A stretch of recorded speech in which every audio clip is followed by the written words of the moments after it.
Welcome back, everyone. Let's jump right into today's explainer. Look, if you're running a business in today's global market, you probably know the feeling. You're likely drowning in this absolute alphabet soup of regulations that could, quite literally, dictate the future of your profit margins. I'm talking ESG, GHG, CBAM, CSRD. It honestly feels like an endless maze of acronyms, right? But today, we're going to clear that fog. We're taking this dense, super technical, and let's face it, jargon-heavy world of modern environmental regulations, and we're translating it into clear, totally actionable business strategies. We'll look at exactly what these terms actually mean, why they absolutely matter to your bottom line, and how you can navigate the whole shebang seamlessly. But to kick things off, we really have to establish exactly what's at stake here. And honestly, we need to be a bit stark about this. The looming storm cloud we're talking about today, heavy EU export penalties. We are way past the era where sustainability was just, a nice-to-have PR talking point. If your company exports to the European Union, ignoring these new environmental regulations is a direct, immediate threat to your margins. Non-compliance right now carries severe, tangible financial consequences that can completely derail your international operations. It's a high-stakes environment out there, and playing the game effectively requires some serious expert navigation. Okay, let's dive into this. When the regulatory risk is this incredibly high, you need a specialized bridge to safety. Enter Gvs Advisory. Their whole focus is on smart compliance solutions. Basically, they provide the exact specialized expertise you need to turn a massive regulatory headache into a streamlined strategic advantage. They're essentially the guide you need to ensure you don't get caught out in the cold when these new trade barriers inevitably go up. Now, what's really interesting about this is the single biggest driver behind those massive financial penalties. It's called CBAM. That stands for the EU Carbon Border Adjustment Mechanism. This is the one definition you absolutely have to know inside and out. In plain English, this is Europe's new toll gate, set up to ensure a level playing field. If you are importing goods into the EU, they are going to rigorously, and I mean rigorously, scrutinize your carbon footprint. This mechanism is the primary checkpoint now. So, aligning your business with CBAM, it's completely non-negotiable if you want to avoid those heavy export penalties. So, how do you actually align with CBAM?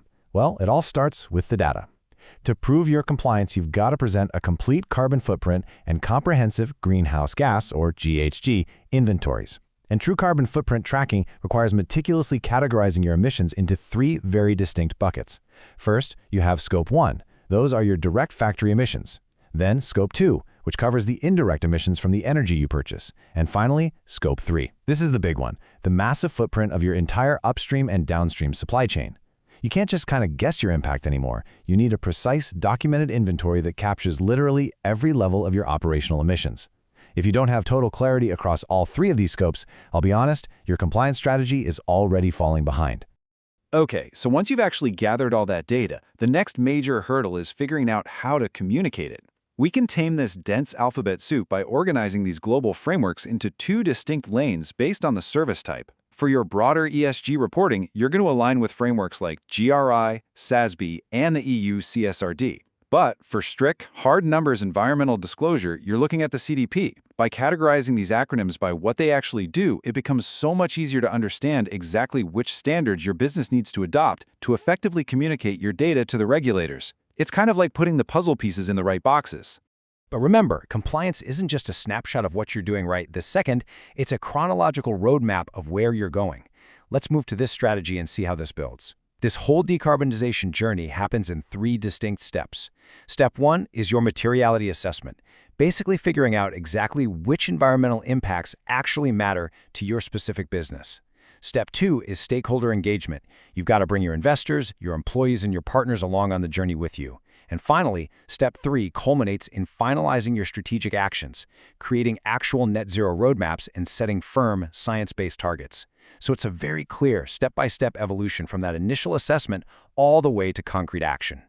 Now, a truly complete solution goes even beyond the tracking, the reporting, and those roadmaps.